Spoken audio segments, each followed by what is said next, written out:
மும்மொழி கொள்கை மோசடி கொள்கை, இருமொழி கொள்கை ஏமாற்று கொள்கை, ஒரு மொழி கொள்கையே உன்னத கொள்கை. இப்போ திராவிட முன்னேற்ற கழகத்தோட பார்வை இப்போ சரியா இருக்கு, இதுக்கு முன்னாடி சரியில்லைன்னு சொல்லல. அவர் சரியா தான் சொல்லிடுறாரு. ஊராட்சி இருக்கல, கிராம பஞ்சாயத்து, அங்க அந்த பஞ்சாயத்து எழுத்தராக பணியாற்றக்கூடியவர்கள் எதற்கு ஆணையம்? இந்தியுமே நீங்கள் விருப்பப்பட்டால் படித்துக் கொள்ளலாம். அவன் இந்தி என்கிட்ட சொல்ற இந்தியில எழுதி கொடுங்கிறான். நான் இந்தி வேண்டாம் போடாங்க. 15 சட்டமன்ற உறுப்பினர்களை பெற்ற 62 பொதுத் தேர்தல 14 பேர் அண்ணா உட்பட தோல்வி. ஆங்கிலம் தேவை, அதன் மூலியமா தான் வெளிநாடுகளுக்கு போக முடியும், தான் நல்ல அறிவு பெற முடியும்னு ஒரு மக்கள் நினைக்கும் போது ஆந்திர முதல்வர் சந்திரபாபு நாயுடு என்ன சொல்லியிருக்காங்க, எந்த நாட்டுல ஆங்கில கல்வி இருக்கு? ஜப்பான்ல இருக்கா? அதுதான் இந்த மடைமாற்ற மொழியை காக்க உடல் மண்ணுக்கு உயிர் தமிழுக்கு உயிரை தருகிறோம் அன்னை தமிழை தான். தமிழ் இப்போ பாதுகாத்துக்க முடியாத நிலைமைக்கு இருக்கா, இல்ல தமிழ் வாழ்ந்து கொண்டுதான் இருக்கு? தமிழ் வாழ்க, தமிழ் வாழ்க, தமிழ் வாழ்க. இது இந்தி திணிப்பு தானா? கட்டாயம் இந்தி திணிக்கிறதா, அதை ஒருபோதும் தமிழகம் ஏற்காது. வி தமிழ் நேயர்களுக்கு அன்பு வணக்கங்கள். இன்று நம்முடன் இணைய இருப்பவர் தமிழ் தேச தன்னுரிமை கட்சியின் தலைவர் வேணரசு அவர்கள். வணக்கங்கய்யா. இன்றைய சூழல்ல தமிழ்நாட்டில் இருமொழி மும்மொழின்னு சொல்லி பரபரப்பான சூழல் போயிட்டு இருக்கு. இருமொழி தான் தேவைன்னு ஆட்சியாளர்கள் சொல்றாங்களாம், மும்மொழி தான் தேவைன்னு சொல்லி கையெழுத்து இயக்கம் நடத்தப்படுது பாஜகவால. இதுல உங்களுடைய பார்வை என்ன? மக்களுக்கு என்ன தேவை நீங்க நினைக்கிறீங்க? எந்த மொழியையும் எவரும் தேவையின் பொருட்டு எளிதாக கற்றுக்கொள்ள முடியும். இப்ப எடுத்துக்காட்டுக்கு சொல்ல வேண்டுமானால், நம் தமிழ்நாட்டின் கிராம பகுதிகளிலிருந்து 15-16 வயது இளைஞர்கள் கடலை மிட்டாய் நிறுவனத்திற்கு வேலை செய்வதற்காக மும்பை செல்றாங்க. அவங்க இந்தி படித்து தேர்வு எழுதி தேர்ச்சி மதிப்பெண்களை பெற்றுவிட்டு செல்வதல்ல, இந்தியே தெரியாம போறாங்க. ஆனா 6 மாதங்கள் அங்க வேலை பார்த்து விட்டு சொந்த ஊருக்கு வரும்போது இங்க இந்தியில பேசுறான். அந்த அளவுக்கு தேவையின் பொருட்டு தான் 28 நாட்களுக்குள் ஆங்கிலத்தை கற்றுத்தருகிறோம், பேசுவதற்கும் எளிதாக எழுதுவதற்கும் என்று விளம்பரம் கொடுக்குறாங்க. உலகத்திலே ஆங்கிலேயர்களுக்கு அடுத்து ஆங்கில மொழியை இலக்கண செறிவுகளோடு பேசக்கூடிய ஒரே இனம் தமிழ் இனம் தான். யாழ்ப்பாண தமிழர்கள் தான் ஆங்கிலேயர்களுக்கு நிகராக ஆங்கிலம் பேசக்கூடியவங்க. ஆனால் அந்த தமிழீழ பகுதியிலே 100 ஆண்டுகளுக்கு முன்பே மருத்துவம், பொறியியல், வேளாண்மை, தொழில்நுட்பம், சட்டம் எல்லாம் தமிழ் வழியில் கற்பிக்கப்படுது. இத்தனைக்கும் சிங்கள தமிழர் அந்த பகை உணர்வு ஊடாகவே கற்பிக்கப்படுகிறது. 1968 அறிஞர் அண்ணா முதலமைச்சராக இருக்கிற பொழுது சென்னையில் நடைபெற்ற 2வது உலகத்தமிழ் மாநாட்டிலே, அந்த அமைச்சர் பேர் எனக்கு தெரியல, இலங்கை அமைச்சர் பேசுகிறார், நீங்க தமிழ் வழி கல்வி நடைமுறைப்படுத்துங்க, நாங்கள் 100 ஆண்டுகளுக்கு முன்பே அனைத்தையும் தமிழ் வழியில் கொடுக்கிறோம், உங்களுக்கு தேவையான பாட புத்தகங்களை இலவசமாக தருகிறோம். சொன்னது யாரு? ஒரு சின்னஞ்சிறிய நாட்டு அமைச்சர். குறிப்பாக அவர் சிங்களவரா தமிழரா எனக்கு தெரியல. ஆனால் பாட்டாளி மக்கள் கட்சியினுடைய நிறுவனர் தமிழின போராளி மருத்துவர் ஐயா சொல்லியிருக்கிறார், மும்மொழி கொள்கை மோசடி கொள்கை, இருமொழி கொள்கை ஏமாற்று கொள்கை, ஒரு மொழி கொள்கையே உன்னத கொள்கை. இது 1992 சென்னையில் நடைபெற்ற தமிழர் வாழ்வுரிமை மாநாட்டில் இந்த முழக்கங்கள் எழுப்பப்பட்டு. ஏன்னா அப்போ தமிழ் வழி கல்விக்கான அந்த போராட்டங்கள் மிக முனைப்போடு தமிழ்நாடு முழுவதும் தமிழர் அமைப்புகள், தமிழ் இயக்கங்களால் முன்னெடுக்கப்பட்டது. நீங்கள் சொல்கிறத நான் அப்படியே தொடர்ச்சியாக கேட்குறேங்க. இன்றைக்கி அந்த போராட்ட குணமோ அந்த இதுவும் இங்கே இயக்கங்களுடைய அமைப்புகளோட இருக்கா? மக்களும் அதை விரும்புகிறாங்களா? ஒரு மொழி கொள்கைன்னு சொன்னால் மக்கள் ஏற்றுக்குவாங்களா? இல்லை, இன்றைக்கு மக்கள் ஏற்கிற நிலையில் இல்லை. அது நம்ம என்ன சொல்கிறோம், தூய தமிழில் சொல்வதான இயல்பான நிலை மாறி போச்சு, யதார்த்தம்னு சொல்கிறோம். ஆனால் ஒரு அரசினுடைய கடமை என்ன? எல்லா பதிவுகள்லையும் அண்ணா ஆட்சியில் அமர்ந்த நாள்னு போடுறாங்க. இந்த அண்ணா ஆட்சியில் அமர்ந்த நாள் சரி. அண்ணா எப்படி ஆட்சியில் அமர்ந்தார்? 1949 திராவிட முன்னேற்ற கழகம் தொடங்கப்பட்டது. 52 விடுதலை பெற்ற பிறகு பொது தேர்தல் நடைபெறுது. அந்த பொது தேர்தல் திராவிட முன்னேற்ற கழகம் பங்கேற்பு செய்யலை. 57 தான் அவங்க தேர்தலில் போட்டியிடுறாங்க. 57க்கு முன்பு வரை சென்னை மாகாணம், ஆந்திரா, கர்நாடகா, கேரளா, ஒரிசாவினுடைய ஒரு பகுதியெல்லாம் சென்னை தலை மாகாணம், மெட்ராஸ் ரெஜிமெண்ட்னு சொல்லுவாங்க. அந்த மாதிரி இருந்த காலகட்டத்தில் 56 மொழிவழி மாநிலம் பிரிந்த பிறகு தான் திராவிட முன்னேற்ற கழகம், நான் சொல்லுவது திராவிடம், ஆந்திரா, கர்நாடகா, கேரளா இதெல்லாம் சேர்ந்தானே திராவிடம். அப்படி திராவிட நாடுங்கிற கண்ணோட்டத்திலையும் கொள்கை முழக்கத்தின் அடிப்படையிலும் தொடங்கப்பட்ட கழகம் 52 போட்டியிடல, 57 தான் போட்டிடுறாங்க. 52 திராவிட நாடு இருந்தது, அறிவிப்பில்லையே தவிர இவர்கள் எதிர்பார்த்த திராவிட நாடு ஒன்றாக இருந்தது, சென்னையை தலைநகராக கொண்டு. அப்போ மொழிவழி மாநிலமாக 56 பிரிந்துட்டு 57 தான் போட்டிடுறாங்க. போட்டியிடும் போது திராவிட நாட்டு கொள்கை தான் வச்சாங்க. 15 பேர் வெற்றி பெற்றாங்க. 62 போட்டிடுறாங்க, 50 பேர் வெற்றி பெற்றாங்க. 67 இவங்க வெற்றி பெறுவதற்கான வாய்ப்பு இல்லை. உதாரணத்துக்கு நான் சொல்கிறேன், 57 15 சட்டமன்ற உறுப்பினர்களை பெற்ற திராவிட முன்னேற்ற கழகம் அந்த 15 பேரில் 62 பொதுத்தேர்தலில் 14 பேர் அண்ணா உட்பட தோல்வி. வெற்றி பெற்ற ஒரே ஒருவர் அப்போவே அரசியல் தொழில்நுட்பம், அதாவது நுண்ணரசியல் சொல்ல முடியாது, ஐயா கலைஞர். அவர் மட்டும் தொகுதியை மாற்றிக்கொண்டார். குளித்தலையிலிருந்து தஞ்சாவூர் போனார், வென்றார். அண்ணா காஞ்சிபுரத்தில் நின்றார், மறுபடி தோற்று போய்விட்டார். அப்போ 67 அதே நிலை தான். இந்த 50 பேரில் 45 பேர் தோல்வியை தழுவுவாங்க. கூடுதலாக வேணால் ஒரு 20 தொகுதி கிடைக்கும், வெற்றி பெற முடியாது. ஆனால் அதற்கு அடித்தளமிட்டது 65 மொழி புரட்சி. 37 தொடங்கிவிட்டது. ராஜாஜியினுடைய அப்போ வந்து ராஜாஜி சென்னை மாகாணத்தின் பிரதமர்னு சொல்லுவாங்க. 1937 வெள்ளைக்காரர்கள் காலகட்டத்திலே இந்திய ஆளுமைகள் இந்தியை கட்டாய மொழியாக்க வேண்டும், பாடமொழியாக்க வேண்டும் என்கின்ற கருத்தியலோடு இந்திய தேசிய காங்கிரஸ் இயங்கியதுனால 67 முதல் மொழி போராட்டம். நடராஜனும் தாளமுத்தும் அதில் தான் சிறைக்கு சென்று மாண்டு வராங்க. நம்ம பட்டுக்கோட்டை அழகிரி மறைந்த அவர், முத்தமிழ் காவலர் கே.ப. விஸ்வநாதன், அண்ணல் தங்கோ, நாவலர் சோமசுந்தர பாரதியார், மறைமலடிகள்னு இவங்க தொடங்குறாங்க. அப்போ 65 மிகப்பெரிய புரட்சி, உலகம் கண்டிராத புரட்சி. இன்றைக்கு கூட நம்முடைய மாண்புகும் முதலமைச்சருடைய அறிக்கை மிக விரிவான தெளிவான அறிக்கை இருக்குது. ஆனால் அவர் தான் எழுதினாரான்னு என்னால் சொல்ல முடியும், அந்த அளவுக்கு அந்த அறிக்கை இருக்குது. அப்போ 65 400க்கும் மேற்பட்ட மானத்தமிழ் மறவர்கள் தங்களுடைய தேக்கமர தேகங்கள் தீ வைத்து கொண்டும் தடியடிப்பட்டு குண்டடிப்பட்டு நஞ்சுண்டு இந்த மொழியை காக்க உடல் மண்ணுக்கு உயிர் கமலுக்குன்னு முழங்கி மாண்டு மடிந்தார்கள். அந்த புரட்சியின் விளைவு தான் 67 ஆட்சிக்கு வந்தாங்க. ஆட்சிக்கு வந்த உடனே இந்த ஆட்சியை அந்த மொழிப்போர் தியாகிகளுக்கு தான் இவர் படையிலிட்டு இருக்க வேண்டும், அண்ணா இல்லையா? ஆனால் மாறாக பெரியாருக்கு இந்த அரசே காணிக்கையினர். அப்பவே தமிழர்கள் புரிந்து கொண்டிருக்கணும். நானால இப்போ சிறுவன், பின்னால் நம்ம வரலாற்றை படிக்கிறதுனால 100 ஆண்டு கால தமிழ் தேசிய அரசியல் 50 ஆண்டு கால வரலாற்றை படித்திருக்கிறோம், 50 ஆண்டு கால அரசியலை பார்த்துருக்கிறோம். தமிழறிஞர்கள் ஏன் இப்போ அதுக்கு எதிர்ப்பு தெரிவிக்கலை, அது எப்படி மழுங்கப்பட்டுன்னு தெரியல. எல்லாரும் விரும்பக்கூடிய நிலை இன்றைக்கு வந்திருக்கு. அது இருமொழியாக இருந்தாலும் சரி, மும்மொழியாக இருந்தாலும் சரி. இப்போ அரசு பள்ளிக்கூடத்தில் ஆங்கில வழி கல்வி, ஊராட்சி ஒன்றிய தொடக்கப்பள்ளியில் ஆங்கில வழி கல்வி. அம்மையார் ஜெயலலிதா அதை விரிவுபடுத்தும் போது ஐயா கலைஞர் எதிர்ப்பு தெரிவித்து அறிக்கை கொடுத்தார். அறிக்கையை நான் வச்சிருக்கிறேன். ஆனால் முதலில் உள்ளாட்சி மன்ற அமைப்புகள் நடத்துகிற தொடக்கப்பள்ளியில் தமிழை ஒரு பாடமொழியாக வைத்துவிட்டு மற்ற எல்லாவற்றையும் ஆங்கில வழியில் சொல்லி தருகிறோம் என்று சொன்னவர் இன்றைக்கு அமைச்சராக இருக்கக்கூடிய மா சுப்பிரமணியம், சுகாதாரத்துறை அமைச்சராக இருக்கார் இல்லையா? அவர் சென்னை மாநகர மேயராக இருக்கும்போது சென்னை மாநகராட்சி பள்ளிக்கூடத்தில் ஆங்கில கல்வியை கொண்டு வந்தார். அன்றைக்கு முதல்வர் யார்? ஐயா கலைஞர். இப்போ நான் என்ன சொல்ல வரேன்னா, 1956 காமராஜர் காலத்திலே ஆட்சி மொழி சட்டம் கொண்டு வரப்பட்டது. அப்போது கல்வி அமைச்சர் இருந்த சி சுப்பிரமணியம் ஆட்சி மொழி சட்டத்தை முன்மொழிந்து கொண்டு வந்து தமிழ் வாழ்க தமிழ் வாழ்க தமிழ் வாழ்க என்று எல்லா சட்டமன்ற உறுப்பினரும் சட்டப்பேரவையில் எழுந்து நின்று முழக்கமிட்டு கொண்டு வந்தார். படிப்படியாக எல்லா நிலையும் கொண்டு வந்துகிறோம். ஆனால் அண்ணா 23/1/1968 ஆட்சி மொழி சட்ட திருத்தம் கொண்டு வரும்போது நான் சொல்லலை, மா ராஜேந்திரன் ஒரு இருக்கார் தெரியுமா உங்களுக்கு? மா ராஜேந்திரன் தஞ்சை தமிழ் பல்கலைக்கழக முன்னாள் துணைவேந்தர், தமிழ் வளர்ச்சித்துறையின் இயக்குனர் இருந்தவர். அவர் எழுதியிருக்கிறார். அந்த கல்வியில் வரும்போது பாகம் 1, 2, 3 பாகம் 68 வரை. பாகம் 1 தாய்மொழி ஆங்கிலம், பாகம் 2 சிறப்பு தமிழ் இந்தி கட்டாயம், பாகம் 3 தாய்மொழி அல்லாத இன்னொரு மொழி அல்லது இந்திய மொழிகளில் ஒன்று. இந்த 3 பாகத்தில் இந்தியை நீக்குகிறோம் என்று சொல்லி சிறப்பு தமிழ் இந்தி கட்டாயம் இருந்ததில் 2வது பாகத்தை அண்ணா நீக்கி விட்டுட்டார். 2வது சிறப்பு தமிழ் கட்டாயம் இருந்தது பாருங்க, அந்த கட்டாயத்தை இந்தியும் தமிழும் கட்டாயம் இல்லை, அண்ணா நீக்கி விட்டார். இந்த நுட்பத்தை அன்றைக்கு யாரும் அறிய முடியாத அறிஞர்களாக இருந்தாங்க. பின்னால் 99 காலகட்டத்தில் 95லேருந்து 2000 வரைக்கும் நாங்கள்லாம் தமிழ் வழி கல்விக்காக மிகப்பெரிய போராட்டத்தை தமிழ்நாடு முழுவதும் முன்னெடுத்தோம். தமிழ் சான்றோர் பேரவை அமைப்பின் சார்பில் தமிழறிஞர் தமிழண்ணல் தினமணியில் தொடர்ந்து எழுதினார். அதுக்கு மறுப்பெல்லாம் ஐயா கலைஞர் எழுதினார். இப்போ அண்ணாவினுடைய அந்த ஆட்சி மொழி சட்ட திருத்தத்தில் சிறப்பு தமிழ் கட்டாயம் என்றிருந்ததை இந்தியை நீக்குகிறோம் என்று சொல்லி தமிழையும் சேர்த்து நீக்கி விட்டுட்டாரு. ஆகையினால தான் 10 ஆண்டுகள் கழித்த 78 மக்கள் திலகம் மாக்கோர ஆட்சி காலத்தில் மொட்டை மாடிகள், அதை தட்டட்டின்னு நாங்கள் தென் மாவட்டத்தில் சொல்லுவோம், மேலே மொட்டை மாடி இருக்காது, அந்த தட்டட்டிகள் எல்லாம் ஆங்கில வழி கல்வியாக மாறிவிட்டது.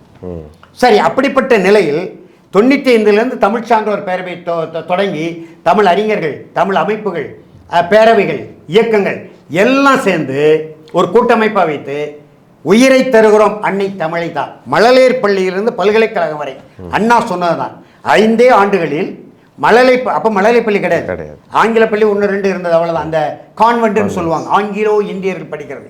அப்போ 1ஆம் வகுப்பில் தொடக்க கல்வி முதல் பல்கலைக்கழக உயராய்வு பட்டம் வரை எங்கும் தமிழ், எதில் தமிழ் கொண்டு வருவேன், 5 ஆண்டுகளில் ஆட்சி மொழி சட்டத்தை முழுமையாக நடைமுறைப்படுத்துவேன் என்று அண்ணா சட்டமன்றத்தில் பேசினார். பேச்செல்லாம் இருக்கு.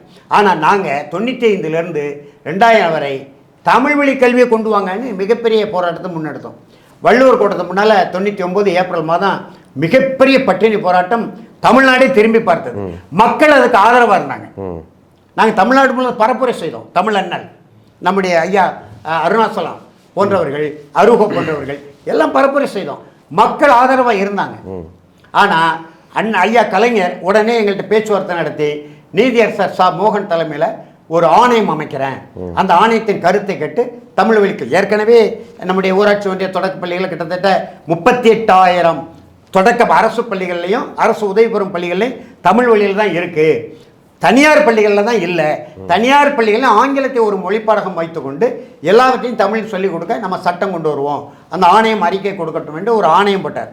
ஆணையம் அறிக்கை தெளிவாக கொடுத்தது. மழலையர் பள்ளி முதல் 5ஆம் வகுப்பு வரை எல்லா பாடங்களும் தமிழில் தான் இருக்கணும்.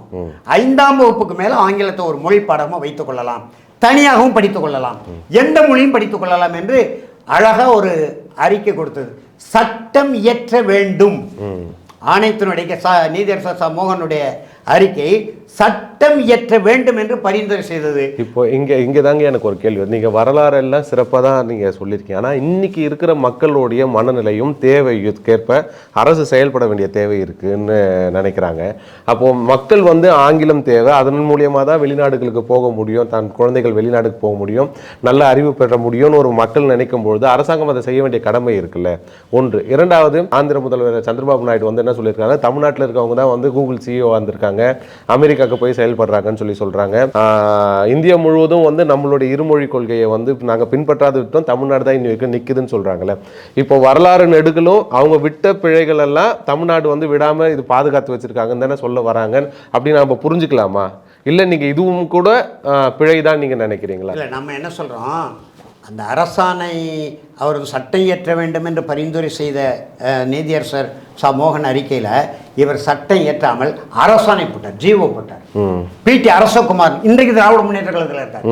பிடி அரசகுமார் புதுக்கோட்டையில் ஆங்கில பள்ளி நடத்தினார். அவர் தமிழ்நாடு முழுவதும் ஆங்கில பள்ளி வணிகர்கள்ட்ட நிதி தண்டி வழக்கு போட்டு எங்கள் வழக்கு தோற்று போய்விட்டது.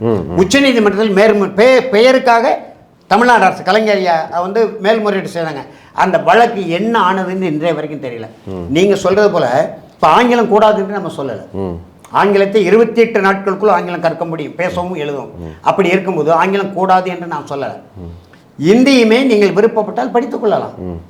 அது தனி மனித உரிமை. அதற்கு பள்ளிக்கூடங்கள் இருக்கு, தனியாக கூட படித்துக் கொள்ளலாம்.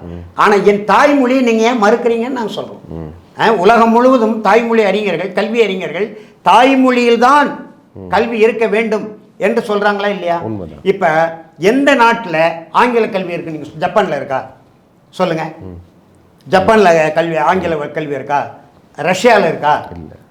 ஆங்கிலத்தை தாய்மொழியாக கொண்ட அல்லது அமெரிக்கா போன்ற அந்த நாடுகளில் தான் ஆங்கிலம் இருக்கே தவிர மற்ற நாடுகளில் அவரவர்கள் தாய்மொழியில் இப்ப சின்னஞ்சிறிய இலங்கையில சிங்கள மொழியில எல்லாமே இருக்கே, ஆங்கிலமும் படிக்கிறாங்க.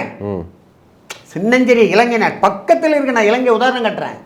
பக்கத்தில் இருக்கக்கூடிய இலங்கையில் சிங்களவர்கள் சிங்களத்தில் மருத்துவம், தொழில்நுட்பம், வேளாண்மை, சட்டம் எல்லாமே படிக்கிறாங்களே, பொறியியல் எல்லாமே படிக்கிறாங்களே. எங்களுக்கு நீங்க ஏன் தமிழில் மறுக்கிறீங்கன்னு சொல்றோம். இல்ல, நான் இதுல ஒரு துணை கேள்வியா ஒன்று கேட்கிறேன். இப்போ மகாராஷ்டிரா மாநிலத்தில் அனைத்து கல்வி நிறுவனங்கள்லயும் மராட்டியம் சொல்லிக் கொடுக்கப்படணும்னு சொல்லி நேற்று முதல்வர் உச்ச நீதிமன்ற தீர்ப்பு இருக்கு. நமக்கு பிறகு முதல்வர் அதை அறிவிச்சிருக்காரு. அப்படி ஒரு நிலைப்பாடை ஏன் தமிழ்நாடு அரசு எடுக்க மாட்டாங்க? அதுதான் இந்த மடை மாற்றுகிற வேலை. இன்றைக்கு முதலமைச்சருடைய அறிக்கை இன்றைக்கு எல்லா இதெல்லாம் இருக்கு. அந்த அறிக்கைப்படி இந்த அரசு செயல்படுமையினால் நீங்க ஆங்கிலம் கொடுங்க, இந்தியை விரும்புவர்கள் படிக்கட்டும், இந்தி படிப்பதற்கும் வசதி ஏற்படுத்தி கொடுங்க, அது அவருடைய உரிமை, நம்ம மறுக்கல. இந்தியை படிச்சுட்டு அவன் இந்தியாவில் போய் வேலை பார்க்கட்டும், ஆங்கிலம் படிச்சுட்டு அவன் அமெரிக்காவில் போய் வேலை பார்க்கட்டும், நம்ம சொல்லலை.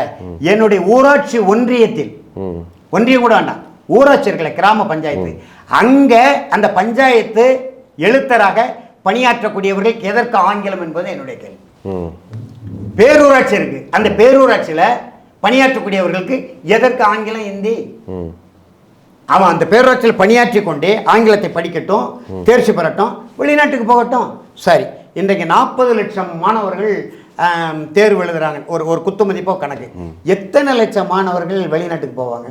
இந்த 40 லட்சம் எத்தனை விழுக்காடு போறாங்க? நீங்களே சொல்லுங்க. 40 லட்சம் பேர்ல மிஞ்சி போனால் 1 லட்சம் பேர் தான் வெளி மாநிலங்களுக்கு அல்லது வெளிநாடுகளுக்கு வேலைக்கு போவாங்க. 1 லட்சம் பேர் வெளி மாநிலங்களுக்கு அல்லது வெளிநாடுகளுக்கு வேலைக்கு செல்வதற்கு 39 லட்சம் பேர் ஏன் இதை கட்டிக்கிட்டு அழணுங்கிறேன் நான்.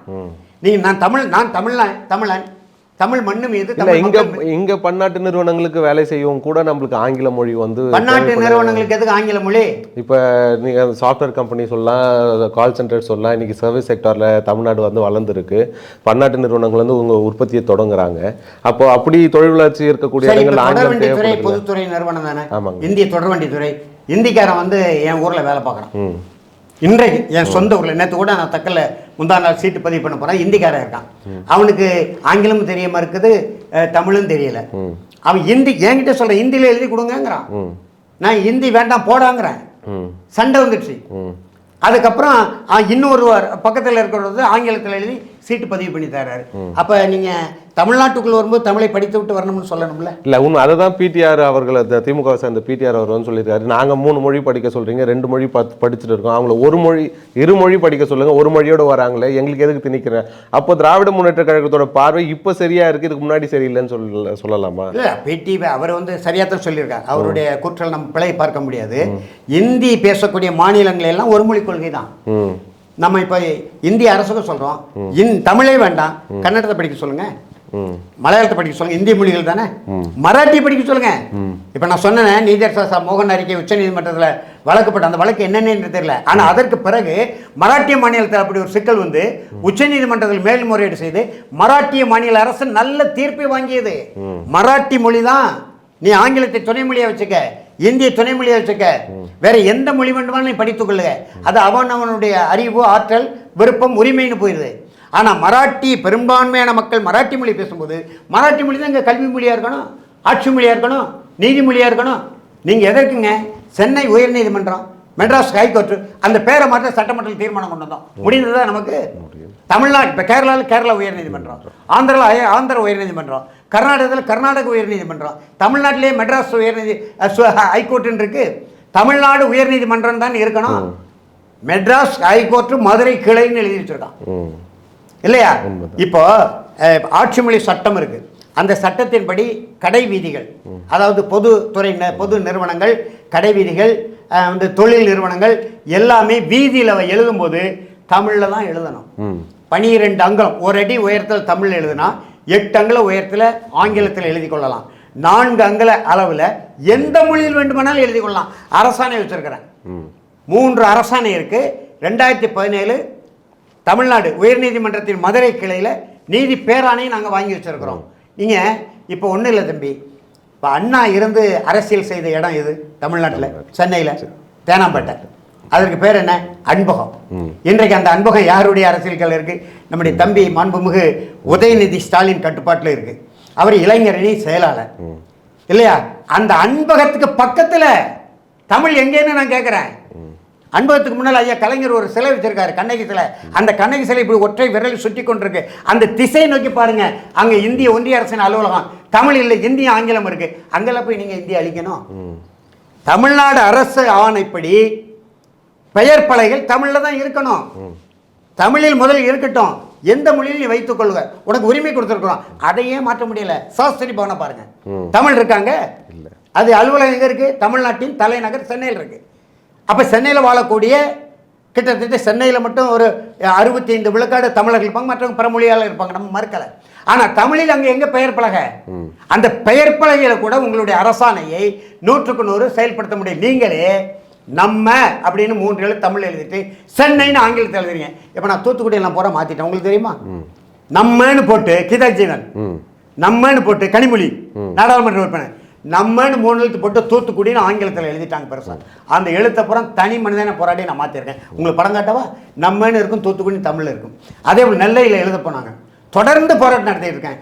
நம் நெல்லை நம் பெருமைன்னு எழுத வச்சுட்டேன், நம்ம நெல்லைன்னு தமிழ் எழுதி வச்சுட்டேன். ஆங்கிலத்தில் எழுதிட்டோம், அது இருந்துட்டு போட்டோம், ஆனால் நீங்கள் சொல்கிற மாதிரி தமிழ்னு எழுதிடுறோன்னு தமிழ் எழுதுறாங்க.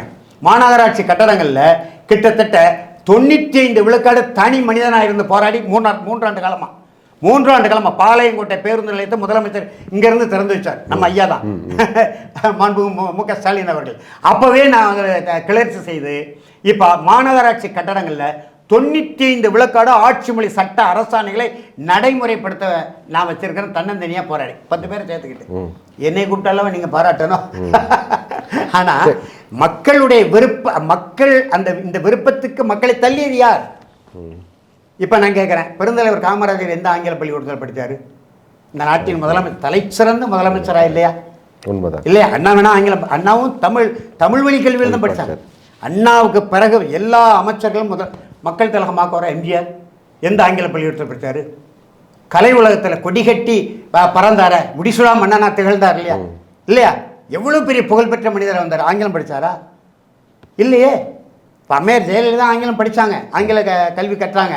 ஆனால் அவங்க நடித்த படங்களில் பூரா அவங்க நல்ல தமிழில் தானே பேசுகிறாங்க, நல்ல தமிழில் தூய தமிழ் பாடல்களை தானே பாடி நடித்தாங்க. அதுதானே மக்கள்கிட்ட போச்சு. உண்மைதான். நான் இப்படி கேட்க இன்னொரு பார்வையை நான் எடுக்கணும்னு நினைக்கிறேங்க அவங்ககிட்ட. நீங்கள் தமிழ் அறிஞர்கள்லாம் வந்து தமிழ் பல 100 ஆண்டு பல 1000 ஆண்டுகள் வாழ்ந்து வந்துட்டு தன்னை தற்காத்து கொள்ள ஒரு வேலையை செய்து கொண்டு இந்நாள் வரையும் தமிழ்நாட்டில் வாழ்ந்து கொண்டு இருக்குது. அப்போ இன்னைக்கு வந்து தமிழை நம்ம பாதுகாக்கணும் நம்ம சொல்கிறது வந்து தமிழ் இப்போ பாதுகாத்துக்க முடியாத நிலைமைக்கு இருக்கா, இல்லை தமிழ் வாழ்ந்து கொண்டு தான் இருக்கா, இல்லை அதுவே தன்னை தகவமைச்சுக்குமான்னு என்ற கேள்வி எனக்கு வருது. அண்ணா ஆட்சி மொழி சட்ட திருத்தம் கொண்டு வந்தார் இல்லையா, அதனுடைய விளைவாக தான் தமிழ் என்பது தமிங்கிலமாக மாறி போச்சு. தமிழ் தன்னை தற்காத்து கொள்ளும். இப்போ இந்திய மொழிகளிலே இந்திய வழியே 5 நாடுகளில் ஆட்சி மொழியாக இருக்கிற ஒரே மொழி என் தாய்மொழி தமிழ் தான். சிங்கப்பூரில் ஆட்சி மொழி, மலேசியாவில் ஆட்சி மொழி, மொரீஷியஸில் ஆட்சி மொழி, ஜப்பானில் அலுவல் மொழி, இப்படி பல நாடுகள்ல இருக்கு. ஆனா பாஜகக்காரங்க நிறைய சொல்ல தமிழ்ல பாதி எழுத்து சமஸ்கிருதத்துல வந்துச்சு, அதை தான் பயன்படுத்துறாங்க. நீங்க இன்னும் வந்து சமஸ்கிருதம் வேற தமிழ் வேறன்னு பிரிச்சு பார்க்காதீங்கல்ல. நிறைய உணர்வுகளுக்கு எதிராக பாரதிய ஜனதா கட்சி அண்ணாமலை செய்தா கூட அரசியல்னு சொல்லலாம். ஒரு முன்னாள் ஆளுநர் தமிழிசை சவுந்தரராஜன் வீதியில் இறங்கலாமா? அப்படி எந்த முன்னாள் ஆளுநராவது தமிழ்நாட்டிலேயோ அல்லது பிற மாநிலங்களிலேயோ வீதியில் இறங்கி அரசியல் பண்ணியிருக்காங்களா? ஆளுநர் என்பதும் கிட்டத்தட்ட குடியரசுத் தலைவருக்கு நிகரானவர்கள். இவர்கள் எது பரிந்துரை செய்தாலும் குடியரசுத் தலைவர் கையெழுத்து போட்டால் போகிறோம். அப்படிப்பட்ட உயர்ந்த பொறுப்பில் இருந்த தமிழிசை சவுந்தரராஜன் இன்றைக்காக வீதியில் இறங்கி இந்த கையெழுத்து வாங்கினாங்க. தமிழுக்காக நான் உயிரை கொடுப்பேன்னு சொல்லியிருக்காங்க. நீங்கள் எங்கே தமிழுக்காக நீங்கள் என்ன செய்தீங்க? உங்கள் தந்தையார் எவ்வளோ பெரிய பேச்சாளர் இல்லையா? ஐயா குமரி ஆனந்தன் மிக சிறந்த பேச்சாளர், ஆங்கிலத்திலே பேசி புகழ் பெற்றாரு. நாடாளுமன்றத்திலே தமிழில் பேசணும் என்று வாதாடி அங்கே வென்றவர் இல்லையா? அப்படிப்பட்ட தமிழிசை சவுந்தரராஜன் அப்போ தமிழ் வழி கல்விக்கு இவங்க போராடி இருக்காங்களா? இப்போ தமிழை பற்றி நம்ம பேசுகிறத விட நம்முடைய தலைமை அமைச்சர் நரேந்திர மோடி உலகெங்கும் பேசுகிறார். இந்திரா காந்தி பேசுனாங்க, யாதும் ஊரே யாவரையும் கேளிருங்கிற அந்த இலக்கிய அடிகளை ஐநா மன்றத்திலே பொறிக்கை செய்தாங்க, அது பேசுனாங்க. ஆனால் தமிழ்நாட்டில் தமிழ் ஆட்சி மொழி சட்டத்தை நடைமுறைப்படுத்துங்க, தமிழ் வழி கல்வியை கொண்டு வாங்க, ஆங்கிலம் இருக்கட்டும் இந்தியும் இருக்கட்டும் என்று சொல்கிறாங்களா? தொடர்வண்டி நிலையங்களையே இந்திக்காரனை கொண்டு வேலைக்கு போடுறாங்க. தமிழ்நாட்டில் இப்போ படித்தவர்களே இல்லையா? தமிழ்நாட்டில் ஆங்கிலம் படித்தவர்கள் இல்லையா? சரி, இதற்கு முன்னால் யார் வேலை செய்தா? இதற்கு முன்னால் இப்போ நம்ம அணு பேராற்றல் மிக்க நம்முடைய ஐயா முன்னாள் குடியரசுத் தலைவர் அப்துல் கலாம் எந்த கல்வியை கற்றாரு? தமிழ் வழி கல்வி. மயில்சாமி அண்ணாதுரை எந்த கல்வியை கற்றாரு? தமிழ் வழி கல்வி. எல்லாருமே தமிழ் வழியை கற்றிருக்கிறாங்க. ஆங்கிலம் தெரியாதா? மிகச்சிறந்த ஆங்கில புலமை பெற்றவர் அப்துல் கலாம், மயில்சாமி அண்ணாதுரை போன்றவர். எதையுமே கட்டாயப்படுத்தக்கூடாதுன்னு நம்ம சொல்கிறோம். தாய்மொழி கல்வி கட்டாயம் தேவை. கல்வியாளர் சொல்கிறாங்க உலகம் முழுவதும் தாய்மொழி கல்வி தான் இருக்குது. ஜப்பானில் தாய்மொழி கல்வி தான் இருக்குது. மலேசியாவில் மலேசிய மொழி தானே. இப்போ மலேசியா போயிட்டு வந்தேன். மலேசியாவில் நடந்த உலகத்தமிழ் மாநாட்டுக்கு 2023 போயிட்டு வந்தேன். ஆங்கில எழுத்தை பயன்படுத்துகிறாங்க, ஆனால் மொழி மலாயா மொழி தமிழ்லையும் இருக்குது. சிங்கப்பூரில் தமிழ் எல்லா இடத்துலையும் எழுதி போட்டிருக்காங்க. குடிநீர் கதவு ஓரத்தில் நிற்காதீர்கள் தொடர் வண்டியில் இப்படியெல்லாம் தமிழ் எழுதிப்பட்டிருக்காங்க. அப்போ நான் சென்னைக்கு அந்த பக்கம் போனால் எனக்கு எங்கே தமிழ்? அங்கே நடக்கிறதுலாம் மக்களுக்கான ஆட்சி, இங்கே நடக்குது மக்களுக்கான ஆட்சி இல்லைன்னு இருக்கலாமா ஒன்றிய அரசு? ஆமாம், ஒன்றிய அரசு வந்து அது இந்துத்துவ அரசாக தானே அவங்க செயற்பட்டு இருக்காங்க. மதவெறி அரசாக தானே இருக்கு, மக்கள் நலவெறி அரசா இல்லையே. அப்போ இது இந்தி திணிப்பு தானா? கட்டாயம் இந்தி திணிக்கிறது தான். அதை ஒருபோதும் தமிழகம் ஏற்காது. அந்த வகையில் தமிழ்நாடு அரசு எடுத்த முடிவு சரிதான், கருத்துக்களும் ஏற்கிறோம்.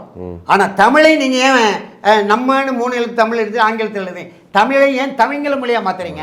அப்போ நாங்கள் என்ன நினைக்கிறோம்,